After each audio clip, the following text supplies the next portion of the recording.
욥기 오늘 마지막으로 42장 7절에서 17절 말씀을 가지고 친구를 끌어안은 내 믿음의 용량을 키우는 하나님. 그러니까 여기 친구 속에는 새 친구와 더불어서 엘리우, 도덕률, 경험으로 축적된 하나의 규범, 그리고 심리학적으로 말하면 페르소나죠. 이런 것들은 외부에서 오는 것이죠. 외부에 이미 있는 걸 가지고 이렇게 자주 들이대는, 우리가 더 큰 말로 말하면 뭐 율법이라고도 할 수 있고, 또 닫혀있는 하나의 어떤 규범, 인과응보적 원리, 여기에 다 친구가 포함된 거예요. 그걸 이제 결국 이제 욥이 고난을 감당함으로 말미암아 결과론적으로는 그걸 이제 끌어안을 수 있도록 하나님이 욥의 그 용량을 이제 키워가는 우리가 42장 결론입니다. 기독교의 핵심 단어는 사랑과 믿음입니다. 사랑과 믿음 같이 설명하는 게 어려운 게 없습니다. 기독교의 언약의 내용, 내가 너의 하나님이 되고 너는 나의 자녀가 되라고 말씀했던 것처럼 이 사랑과 믿음은 관계성이 있다는 거예요. 관계성. 그런 의미에서 불확실하다는 것입니다. 확실하지 않아요. 애매합니다. 그리고 명확하지 않고 모호해요. 여러분, 사랑. 그래서 이제 사랑 때문에 사랑을 죽이는 거거든요. 왜? 사랑이 그렇게 명확하지 않기 때문에. 그래 이제 기독교 복음을 바로 듣는 자는 그걸 이제 감당해 가겠죠. 그러나 기독교 복음을 듣지 않는 자는 자기 틀, 자기 안에 그 여자를 가두려고 그러잖아요. 그 이제 문제가 생기는 거예요. 사랑과 믿음의 관계, 욥기를 우리가 공부하면서 중요한 얘기입니다. 절대 명확하지 않고 모호하고 불분명하고, 그런 의미에서 하나님께서 답으로 사람이 다스릴 수 없는 들염소, 들소, 들나귀, 타조, 말, 매, 독수리, 베헤못, 리워야다, 뭐 하마, 그 악어를 이제 등장시켰죠. 우리가 마음대로 이렇게 조절할 수 없는 것처럼. 여러분 자녀 사랑하잖아요. 여러분 마음대로 조절할 수 있어요? 안 되잖아요. 부부? 더 안 되잖아요. 그래서 뭐 왼수라고들 그렇다만 맞는 얘기입니다. 젊은 친구들은 그런 의미에서 옳은 말을 하고도 틀렸다는 것은 이 믿음과 사랑의 관계를 고정된, 규범화된 걸로 이렇게 자꾸 답을 내리려고 그래요. 그리고 거기에 담아내려고 그러고 틀렸다는 거예요. 그게 틀린 말은 아니에요. 옳아요. 예를 들면 사랑의 눈물의 씨앗이다. 이걸로 사랑을 다 담을 수 있어요? 아니잖아요. 틀렸다는 거예요. 말 자체가 틀린 말이 아니라 옳은 말이지만 큰 틀에서 보면 틀렸다는 거예요. 교회도 마찬가지입니다. 교회도 여러분들이 사실 이렇게 규범된 담으려고 그러잖아요. 그것은 여러분 것이 아니에요. 남의 것 빌려다가 자꾸 담으려고 그러거든요. 아니라는 거예요. 방탄소년들이 유엔 본부 가서 나는 당신들의 이야기를 듣고 싶다고 했잖아요. 저는 이제 욥기를 설교 준비하면서 그게 뭘까? 저는 이제 욥기를 설교하면서 내 나름대로 해석을 하면 맞다. 우리가 얘기하는 게 대부분 이미 있는 거 나무 얘기하고 있다는 거죠. 규범, 도덕률 다 나무 얘기예요. 자기 얘기 아니에요. 자기 이야기는 뭐냐? 자기가 인생을 주인공으로 사는 거예요. 울고 불고 참고 기다리고 이게 자기 인생이죠. 그리고 우리는 쉽게 나무 얘기하는 거예요. 심리학적으로 이걸 페르소나라고 그래요. 이미 정해진 규범. 자기 인생이 아니죠. 자기 주인공은 여러분 영화 보잖아요. 어마어마한 그 삶을 살아내잖아요. 자기 이야기죠. 우리가 그런 삶을 살아야 된다는 거예요. 그런데 대부분이 남의 이야기로 살려고 그러죠. 정해진 규범 가지고 살려고 그러죠. 그 규범은 자연주의예요. 쾌락주의예요. 실존주의로 흘러요. 그러면 이제 자기만 있는 거예요. 규범에만 있는 거예요. 진정한 희노애락이 없는 거죠. 자꾸 규범에 갇힐 수 있기 때문에. 그러나 이제 욥은 확실하지 않고 명확하지 않고 모호하고 그 당하는 고난을 이제 믿음과 사랑의 관계로 감당하는 거죠. 왜? 하나님이 그를 붙들고 있기 때문에. 여러분의 훌륭함이 뭡니까? 어머니 자리, 아버지 자리, 한많은 세월이잖아요. 저도 가장 눈물을 많이 솔직히 자식 때문에 많이 흘렸습니다. 분명하지 않기 때문에. 견뎌온 게 훌륭하죠. 견뎌왔기 때문에 내 이해와 경험 속에 그 모든 것을 품는 거죠. 내 역량이 커진 거죠. 오늘 제목으로 말하면. 우리 신앙이에요, 여러분. 그래서 욥은 말씀으로만 들었었던 그 하나님을 이제 눈으로 보는 거죠. 규범화된 그 규칙이 삶 속에서 경험으로, 이해 속에 내 안에 들어온 거죠. 우리의 신앙이죠. 위대함이죠.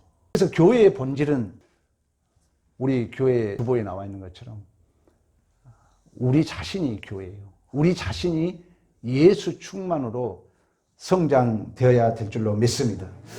그래서 하나님께서 결론적 답이 친구들에게 노하합니다. 친구들에게 옳은 말을 했지만 너희가 나를 가리켜 말한 것이 내 종 욥의 말 같이 옳지 못합니다. 이렇게 얘기를 해요. 그러니까 친구들은 옳은 말을 하고도 하나님 앞에 인정받지 못한 이유는 자꾸 고정되어 있다는 거죠. 여러분, 규범은 뭐예요? 갇혀 정해져 있는 거죠. 우리 인생이 여러분 그렇게 간단합니까? 아니잖아요. 그리고 멈춰 있는 거죠. 어떤 명제를 내린다는 것은. 그러나 우리 인생은 그렇지 않거든요. 근데 우리는 나도 모르게 거기에 갇힌다는 거예요. 그러면 결국 나이 먹으면요, 우리의 삶의 영역이 좁아지잖아요. 그러면 내 생각도 좁아져요. 불행해집니다. 그러니까 여러분은 삶의 영역을 감당한 만큼 은혜거든요. 근데 내 생각이라도 커져야 되는데 내 생각도 자꾸 규범에 이미 있는 거에 갇히고, 우리 나이 먹은 삶의 영역도 이제 갇힙니다. 여러분 활동력이 좁아져요. 그러면 이제 소위 우리가 고독사라고 그러잖아요. 이제 절망감, 원망스러움만 찾아옵니다. 여러분 삶의 영역은 좁아진다 할지라도 목사 입장에서 본다면 욥기 설교를 여러분 다시 한 번씩 이렇게 들어보면서 자꾸 내 마음을 열 필요가 있는 것입니다. 그러나 이 친구들은 자꾸 고정되고 닫혀있고 멈춰 있었어요. 그 생각 자체가. 그러나 욥은 무엇을 잘했다는 게 아니에요. 욥은 사실 자신은 잘못한 것이 없는데 이해할 수 없는 그 베헤못, 하마와 같은, 리워야단, 악어와 같은 시간과 공간을 감당하는 고난의 세월을 살아왔다는 거죠. 여러분이 부모로서 훌륭함, 또 직장인으로서 위대함은 뭡니까? 여러분 그 직장에 막 내가 다니기만 하면 훗날에 성공하고 부자가 되고 100% 확신이 있어 다닙니까? 아니잖아요. 그런 확신이 있다 할지라도 살다 직장생활 하다 보면 말 못할 많은 불확실한 일들이 발견되거든요. 그럼에도 불구하고 그 사람이 그 직장을 끝까지 견디고 있다는 거. 경영학에서는 강자가 살아남는 것이 아니라 네가 살아났기 때문에 강자다 얘기하는 것입니다. 신앙적으로 맞는 얘기. 살아온 그 감당해 하는 것이 훌륭한 믿음의 결과인 줄로 믿습니다. 그래서 이제 하나님께서 친구들에게 장장 42장까지 왔기 때문에 7 숫소와 순양을 가지고 자신들을 위하여 욥에게 드리라고 그래요. 그리고 결국 욥의 중보 기도를 통하여 하나님께서 욥을 기쁘게 받으심으로 말미암아 친구들이 용서함을 받는 것입니다. 이 말은 뭐냐면 아까 얘기했던 것처럼 이 규범과 규칙을 없애자는 게 아니라는 거죠. 사랑의 눈물의 씨앗이 다 있어요. 그러나 훌륭함은 뭐냐? 살아가면서 그 사랑의 눈물의 씨앗이 내 경험 속에 내가 이해하는 거죠. 그게 훌륭함이죠. 그래서 눈물을 흘린 자리를 내가 감당하는 게 복이죠. 여러분, 이 자리에 있는 게 훌륭함이 그거죠. 그런 의미에서 이 친구들이 욥에게 번제물을 드리고 욥의 중보 기도를 통해서 하나님이 욥을 받으심으로 말미암아 친구들도 용서를 받는 거예요. 우리가 부모와 관계도 마찬가지죠. 부모에게 효도해라. 부모님 은혜가 크다. 분명한 윤리도덕의 법칙이죠. 그러나 그걸 여러분 말로 하기는 쉬워요. 말로 하기는. 저도 이제 후회하는 거예요. 이제 부모가 이미 없는데 후회해요. 왜? 세월 살아와고 내가 어느덧 부모 이치에 오니까 미안한 마음도 들고, 그와 더불어서 나도 자녀들에게 조금 넉넉해졌어요. 그래서 부모에게 효도해라. 부모 은혜가 하늘보다 깊다가 이제 내 삶의 경험 속에 그 규범이 내 안에 들어온 거죠. 그래서 우리가 주어진 시간, 주어진 공간, 그 사건, 그 만남이 결코 나이가 손해가 아니라는 거예요. 정말 중요한 믿음입니다. 정말 중요해요. 그래서 하나님의 섭리는 이러한 규칙의 인과응보적 원인과 결과 법칙에 닫혀 있고 멈춰 있는 것이 아니라 하나님은 항상 열려 있는 거죠. 여러분 부모 마음 그렇잖아요. 자녀가 어떤 얘기해도 부모 마음 알잖아요. 그런 의미에서 하나님은 항상 우리를 하나님의 마음대로 이끌어갑니다. 하나님의 마음대로 이끌어간다는 것은 결국 우리를 복주기 위한 그 하나님의 우리는 공의로우심, 그 하나님의 은혜, 자비로우심을 다 알고 있잖아요. 이걸 이제 우리가 믿음으로 살아가는 것입니다. 믿음으로. 그래서 우리가 믿음이 우리를 구원하고 우리가 믿음대로 될 줄로 믿습니다. 두 번째 욥기 이제 주제는 오늘 본문에 이제 욥이 이제 갑절의 복을 받잖아요. 이 세 딸들, 아들이 7이 있었지만 세 딸들을 얘기하고 있거든요. 그것은 뭐 학자들에 따라서 다양하게 해석을 합니다만, 아들은 뭐 이 어떤 예를 들면 이 성경에 추구하는 것이 막 성공하고 뭐 이런 세상적인 복이었다면 아들을 비유했을 거예요. 그러나 이제 아름다움으로 얘기하면 여성이잖아요. 근데 이 아름다움은 보시기에 좋았더래. 토부의 선이에요, 선. 그러니까 이 여성을 딸들을 비유해서 오늘 세 딸 뭐 여마미, 이것은 이제 비둘기 뭐 순기람을 얘기하고 있고, 굿시야 향이 나는 개수나무, 셋째 딸 게레네 합북 화장할 때 쓰는 물감. 그러나 모든 땅의 욥의 딸들보다 아름다운 여자가 없었다는 것은 이 아름다움은 토부 선이에요. 쉽게 말하면 하나님의 그 성품, 형상, 또는 더 적극적 의미는 예수 닮음이에요. 예수 닮음. 그래서 어떻게 보면 당시 시대만 해도 이게 학자들에 따라서는 창세기 기록 당시에 욥이 기록된 걸로 보잖아요. 그러면은 물론 뭐 그 바벨론 포로 이후에 기록됐다 이렇게 학자들만의 해석이 약간 다릅니다만, 어쨌든 그 시대의 여성들은 그렇게 이렇게 중요시 여기지 않았잖아요. 그럼에도 불구하고 욥의 결론이 이렇게 나오고 있다는 것은 저 개인적 해석입니다. 저의 신학 백그라운드로 해석한다면은 이것은 예수와 신비의 연합을 이룰 그 여성은 대개 교회로 비유하고 있는 것처럼 그 교회의 모습. 근데 그 교회의 모습이 보시기에 심히 좋았다고 말씀하셨던 그 실체, 예수 닮음으로 결국 이제 욥이 복을 받는 거예요. 여기에 관점이 있다는 거예요. 그런 의미에서 본다면은 욥기를 우리가 마무리하면서 두 번째 결론은 하나님은 모든 과정을 보고 있다는 것입니다. 모든 과정을 하나님은 보고 듣고 개입하시고 만드시고 영광과 찬송을 받으신 줄로 믿습니다. 하나님이 아브라함에게 그러잖아요. 아브라함의 독자 이삭을 바치라 그러잖아요.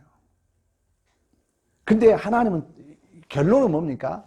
바치려고 할 때 하나님이 맞거든요. 준비해 놓거든요. 그러면서 이제야 내가 하나님을 경외하는 줄 안다 그러거든요. 그렇다면은 하나님은 다 보고 있다는 거예요. 다 우리를 알고 있다는 거예요. 그리고 하나님이 우리의 존재를 개입하고 있다는 거예요. 이러한 믿음이 여러분 아무가 아닌 것 같죠. 내 존재를 바꿉니다. 그리고 초연해집니다. 그 어떤 조건과 환경에. 누가 여러분 억울한 일 당합니까? 못마땅합니까? 하나님이 보고 듣고 알고 계세요. 그리고 하나님의 영광과 찬송을 받으시게 합당하도록 내 존재를 이끄시고 보호하시고 만들어 가신 줄로 믿습니다. 하나님 다 알고 있다. 우리 야곱 얘기도 제가 몇 번 얘기했잖아요. 야곱이 도망자로 이렇게 도망을 가잖아요. 그래서 베델에서 하나님이 그래요. 너 항상 너를 지키고 내가 너에게 약속한 약속이 이루어질 때까지 너와 함께 하심이라. 그리고 세월이 20년이 흘러서 약복 나루터에서 다시 만나잖아요. 그때 하나님이 야곱의 환도뼈, 어떻게 보면은 고관절이라고 그러죠. 이걸 치죠. 그래서 성경은 야곱이 다리를 절었다 그래요. 그러니까 뭐 해석의 다양함이 있습니다만 너는 하나님을 의지하고 살아야 할 존재라는 거죠. 그러면서 하나님이 야곱아 너 이름이 뭐냐 물어요. 야곱은 여전히 나는 여전히 내가 내 노력의 결과로 약탈자 이름이 있는 것처럼 내가 노력하고 경쟁해서 먹어야 할 존재라고 이렇게 고백을 하죠. 그때 하나님이 아니야. 너는 다시 내가 야곱이라 부르지 않고 이스라엘이라 부르리라 하면서 뭐라 하냐면 너는 하나님과 싸워서 이긴 자다. 얘기했잖아요, 여러분. 아버지와 싸워서 이긴 자. 하나님은 그 모든 과정을 지켜보고 계신 거예요. 그래서 결국에 와서는 도저히 안 될 것 같으니까 환도뼈를 이골되게 다리를 저는 신세가 되더라도 오직 하나님을 의지하고 하나님이 복의 근원 되심을 그에게 확증시켜 주죠. 그러니까 아버지에게 이겼다는 것은 제가 해석해 줬잖아요. 뭐라 했어요? 너는 내 아들이라는 거죠. 아버지에게 이길 자는 누구밖에 없어요? 자식밖에 없죠. 아버지에게 자식에게 질 자는 누구밖에 없어요? 아버지밖에 없는 거죠. 이걸 다시 한번 확증해 주듯이. 요셉이 형제들에게 팔림을 당하고 감옥에 가서 억울한 누명을 쓰고 그 긴긴 세월 속에 인간으로서는 겪지 못할 비참, 한숨, 눈물을 겪지만 성경의 해석은 뭡니까? 말씀이 응할 때까지 말씀이 그를 단련하였도다. 그러니까 우리가 욥기를 마치면서 여러분 믿음이죠. 내 존재를 하나님이 붙들고 있다는 거. 그렇다면 여러분이 자유인이 되는 거죠. 물론 우리가 믿음의 분량에 따라서 염려, 근심을 할 수 있고 불안해할 수 있지만 성경은 수없이 얘기합니다. 하나님이 보고 듣고 알고 계시고 하나님이 내 존재와 인생을 붙드시고 영광과 찬송을 받으시기에 합당하도록 이끄신다는 것. 오직 믿음 있는 자를 하나님은 함께 일하기를 원하신 줄로 믿습니다. 믿음을 가지셔야 돼요. 믿음을. 그런 의미에서 기독교는 절대 절망이 없는 것입니다. 여러분 맨날 낙심하고 절망하고 내가 믿음이 없고 원망스러운 사람하고 하나님이 일하겠어요. 하나님은 거룩하신 분인데. 여러분 결단하셔야 돼요. 못마땅하고 힘들어도 하나님이 복되게 할 거야. 하나님이 나와 함께 하실 거야. 하나님이 우리의 자녀들에게 반드시 우리 자녀를 통한 영광과 찬송을 받으실 거야. 믿음이 있어야 성령이 역사하죠. 지금 시대는 성령이 주도적으로 역사하는데 믿음이요. 믿음 없게 해서 지금 말씀 듣는 거예요. 이 성경적 지식이 없으면 성령의 능력이 소용없다고 존 오웨이 목사는 얘기했습니다. 이 진리에 대한 지식이 없으면. 그래서 설교 중심이 말씀 중심으로 하는 것입니다. 그래서 신앙생활에 가장 여러분 큰 적을 어느 학자는 그런 얘기 하더라고. 자폭. 스스로 포기하는 거예요. 하나님이 우리를 복되게 인도한다 하니까요, 여러분. 근데 우리는 믿음이 없어하고 자폭해. 포기해. 그리고 쉽게 타협해버리고, 쉽게 자폭하고 타협한다는 얘기는 뭡니까? 하나님의 일하심과 그 하나님의 능력과 그 깊이를 내가 먼저 포기하는 것입니다. 하나님은 같이 일하지 않아요. 믿음을 가지셔야 돼요. 하나님은 반드시 여러분, 내가 어떤 환경에 있다 할지라도 나를 복되게 한다는 거. 그러나 그 과정은 여러분, 내가 얼마나 아파하고 우려야 하는 끝이 없는 그 길을 가는 거예요. 대표적으로 얘기하잖아. 여러분 잘 들으셔야 돼요. 자식이 다 죽었다니까요. 재산이 하루아침에 다 날라갔어요. 자신은 악창이 나서 기아장으로 긁는 거예요. 이것은 뭡니까? 인간이 한없이 우려해야 되고 슬퍼해야 할 대표적인 내용을 보여주고 있는 거예요. 그런 세월을 내가 겪고 있다 할지라도 이해되지 않고 감히 하나님 어찌 치열한 불평이 있다 할지라도 그 정황은 그럼에도 불구하고 하나님은 반드시 나를 복되게 인도한다는 거. 보시기에 심히 좋았다라로 우리를 결론시킨다는 이 믿음. 이 믿음이 우리에게 구원을 주실 줄로 믿습니다. 그래서 여러분들이 이스라엘 제가 광야를 이해하라 그랬잖아요. 사해 350m 마이너스. 이스라엘 지형은 지상 850m, 1200m를 오르락내리락하는 인생. 이걸 이해한다면 여러분 지금 내리막길에 있습니까? 걱정할 필요 없잖아요. 올라가고 있습니까? 교만할 필요 없잖아요. 그러면 이제 성령이 더 나와 함께 하는 거예요. 왜? 믿음이 있으니까. 그래서 여러분 광야를 이해하라 그랬잖아요. 제가. 한라산이 1800m라 했죠. 뭐 1000몇 미터라 했는데 거의 우리는 1200m 그 한라산에 7분음선 8분음선 오락내리락 하는 게 우리 인생이라니까. 그게 정상이라니까 여러분. 근데 정상 일을 가면서 왜 원망합니까? 왜 불평합니까? 자기만 손해죠. 우리는 정상을 가고 있는 거예요. 잠시 지금 올라가고 있을 뿐이에요. 잠시 내려가고 있을 뿐이에요. 그러나 모든 우리의 존재와 인생은 하나님께서 영광과 찬송을 받으시게 합당하도록 보고 듣고 알고 개입하시고 보호하시고 인도해 가고 있는 줄로 믿습니다. 이러한 인생을 살게 되면 결론은 뭐냐? 욥은 옳았고 세 친구는 틀렸다로만이 끝나는 것이 아니라 이제 이 욥의 옳음이 하나님께서 너가 옳았다는 얘기는 결국 이 세 친구를 부둥켜 안고 하나님과 관계에서 중재 역할을 하라는 것입니다. 그래서 오늘 너희들이 욥에게 번제를 드리라.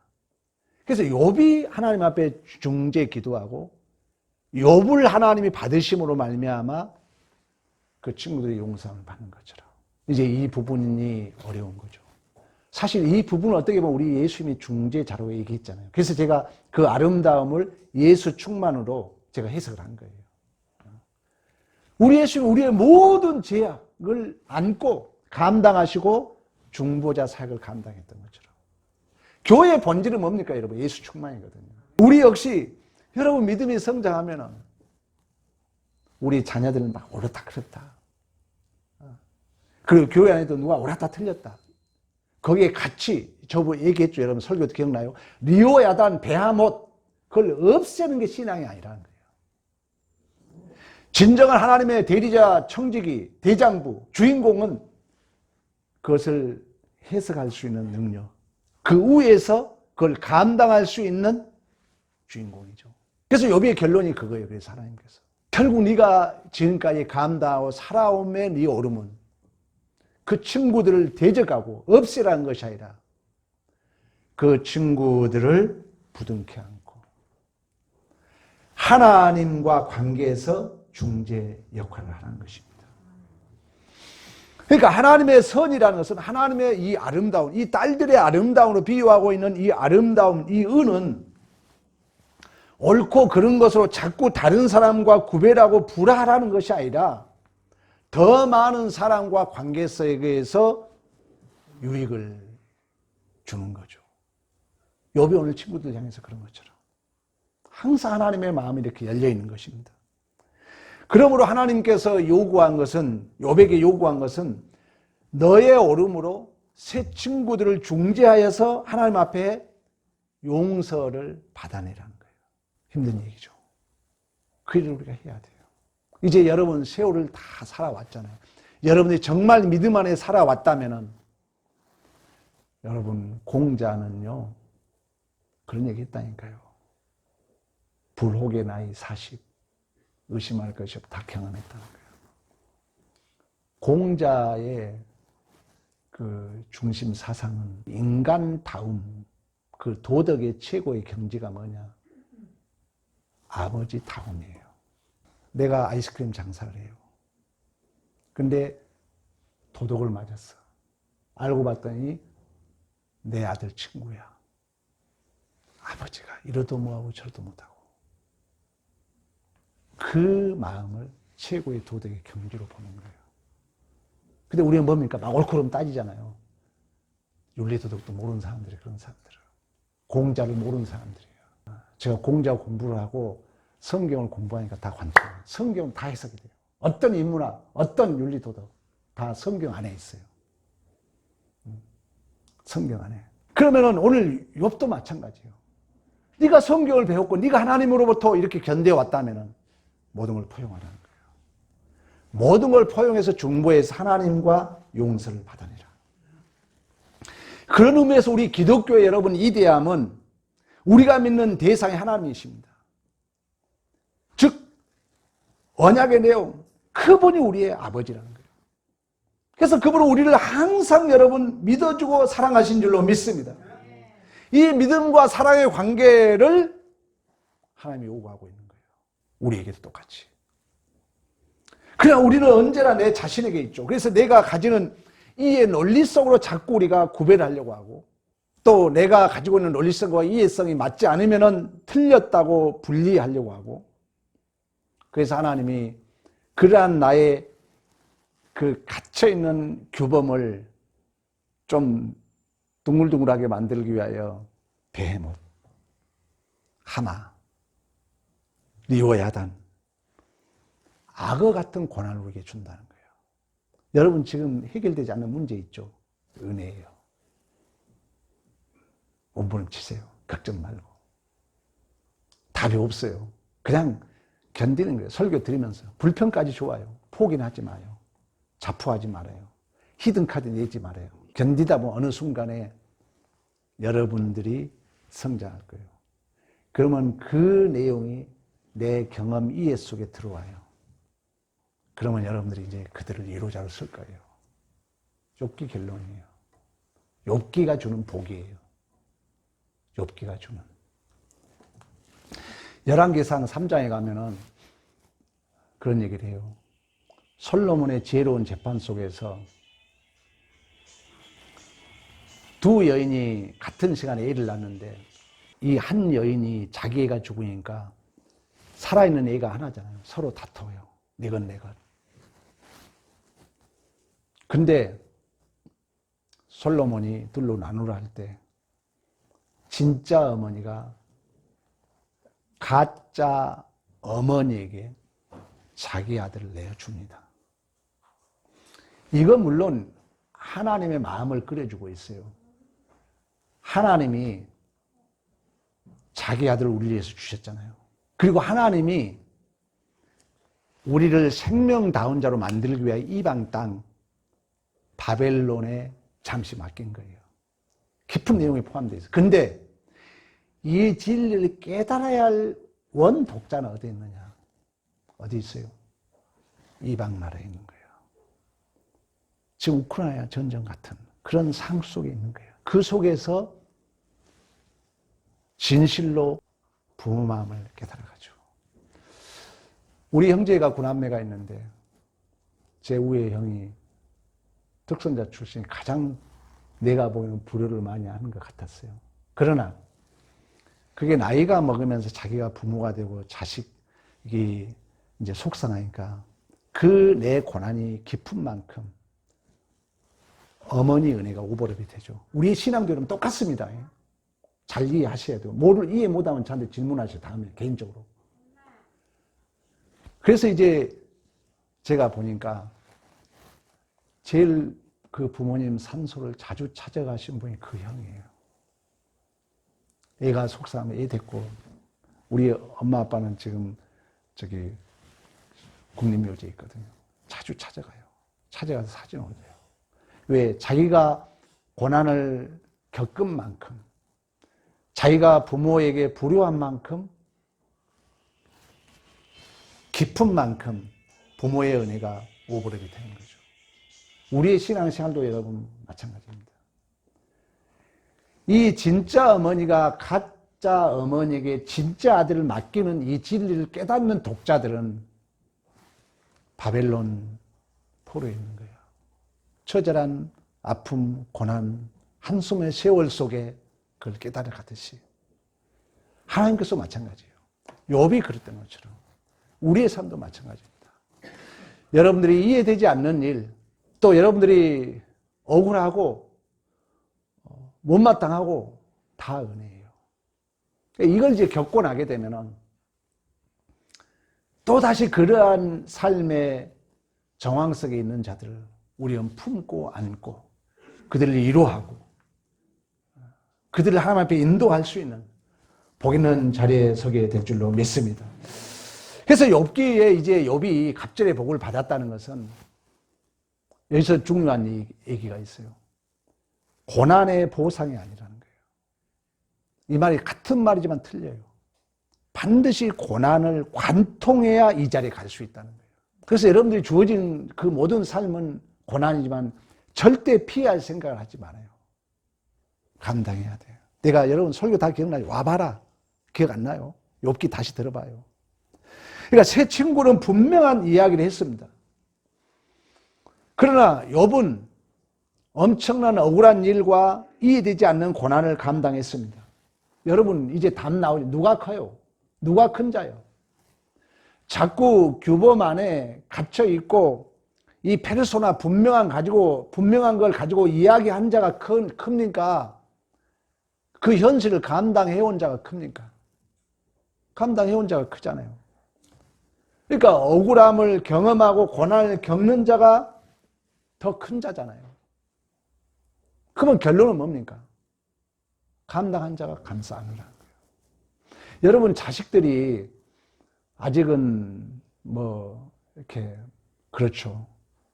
여러분 살아왔잖아요. 답이 없어요.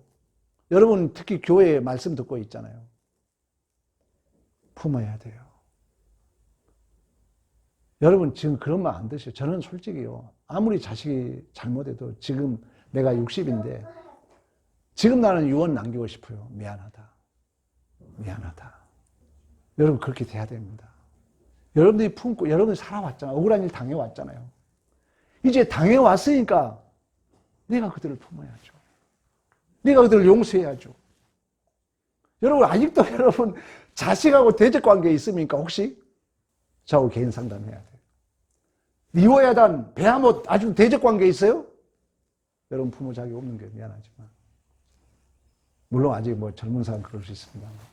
여러분 이제 위치에서는요 위에서 주인공으로 해석하고 감당하고 그래요. 욥기의 결론이에요. 부모뿐만 아니라 직장생활 모든 우리의 신앙생활 속에도 마찬가지예요. 그게 아름다움의 복이라는 것입니다. 단순하게 갑절의 복에 여러분 관심 있는 게 아니에요. 새 딸들을 집어넣어서 아름다움으로 표현하고 있는 것은 그 하나님의 형상의 회복이에요. 예수 충만인 줄로 믿습니다. 그래서 이제 결국 복도 마찬가지예요. 복도 그 현실을 감당한 자에게 복을 받는 거예요. 친구들에게 복 줬다 안 하잖아요. 우리 직장생활 지금 20년, 30년 해오신 분들 여러분이 감당해왔기 때문에 복이죠. 우리의 인생의 삶도 마찬가지입니다. 그래서 분명한 자는 갇혀있고 멈춰있는 거예요. 그러나 그 세월을 감당한 자는 크고 있는 거죠. 결론은 뭡니까? 그 억울하고 못마땅한 일을 감당한 자가 큰 자이기 때문에 그를 안아야 되고 또 하나님은 그 감당한 자에게 하나님의 복이 주어진 줄로 믿습니다. 우리 예수님께서 그러셨던 것처럼 욥기 결론은 우리 주님께서 그런 삶을 살았던 것처럼 여러분들이 자신을 내어주어서 죄인의 아픔과 상처를 싸매는 하나님 되심을 우리가 이제 증명하고 또 설득하고 하나님의 일하신 방식이 여러분 알잖아요. 그래서 제가 기독교 신앙생활이 위대하다. 윤리도덕 이 세상 복받는 설교나 듣는다면 할 말이 없지만 복음다운 복음을 들으면요. 기독교는 대단한 것입니다. 상상할 수 없는 거예요. 그러면 하나님께서 기독교의 위대함에 하나님의 일하신 방법은 저도 설교자로서 이런 설교할 자격은 없습니다. 내가 죽여서 당신 살린 거예요. 죄송합니다. 저는 그렇지는 아직 그런 수준이 못 된 것 같아요. 그러나 기독교의 본질은 그겁니다. 내가 죽어서 죄인을 살리는 거예요. 그 영광이에요. 우리 예수님이 그걸 보여주셨잖아요. 우리는 당장 그렇게는 안 된다 할지라도 우리는 견뎌줘야 돼요. 참아줘야 돼요. 그리고 그 분명한 자를 감당하고 참아왔다면 여러분들이 안아줘야 됩니다. 그를 보듬어줘야 돼요. 그게 보듬어서 그도 하나님 앞에 용서받을 수 있는 이 중보자적 사명이 바로 예수 믿는 우리들에게 있는 줄로 믿습니다.